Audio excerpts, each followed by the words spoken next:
l'impression, c'est de ma faute. La gamme vocale de Mariah Carey l'a aidée à accumuler un record de 17 singles numéro 1 aux États-Unis. Elle est féroce. C'est une chanteuse. Elle est bénie. À la fin des années 90, Mariah quitte son mari Tommy Mottola et son label Sony Music.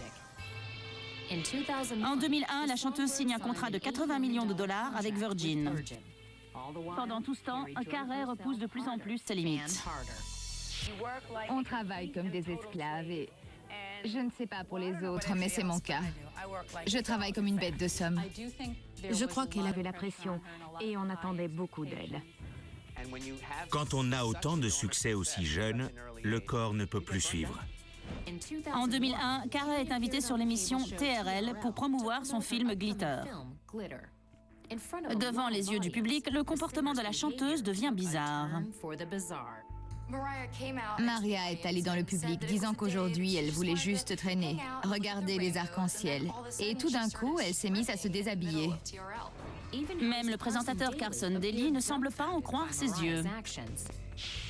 Pendant que Maria faisait son genre de striptease, Carson Daly se demandait « Ok, qu'est-ce que tu fais ?» Il ne savait pas ce qui se passait.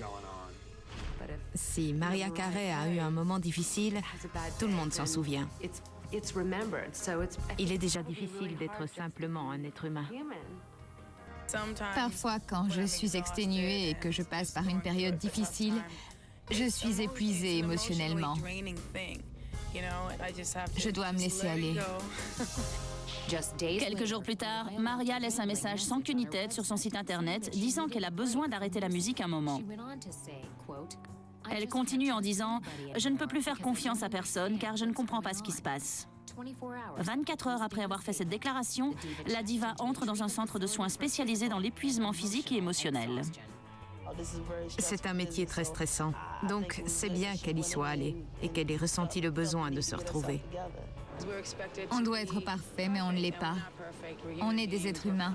Je suis loin d'être parfaite. Je tire des leçons. Je me suis surmenée et j'en ai payé le prix. Quelques semaines après le début de son traitement, Maria reçoit un autre coup avec la sortie de Glitter. Les critiques ne sont pas tendres. Nous sommes musiciens et pas stars de cinéma. Nous faisons des disques. Alors, quand on tente autre chose, ce n'est pas sûr que ce soit aussi bien que ce à quoi tout le monde s'attend.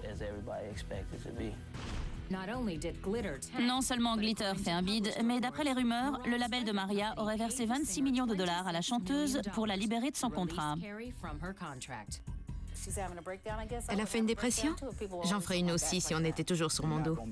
On ne peut pas être numéro un pour toujours. L'industrie de la musique, c'est comme la bourse. Mais en 2002, les actions de Maria montent en flèche. La chanteuse signe un nouveau contrat avec Def Jam Records.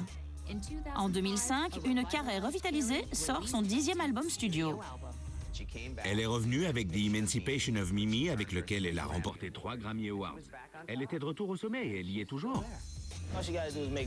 Elle a juste à faire les disques que tout le monde veut qu'elle fasse et elle retrouvera sa place. Aujourd'hui, Maria reste l'une des artistes féminines qui se vend le mieux.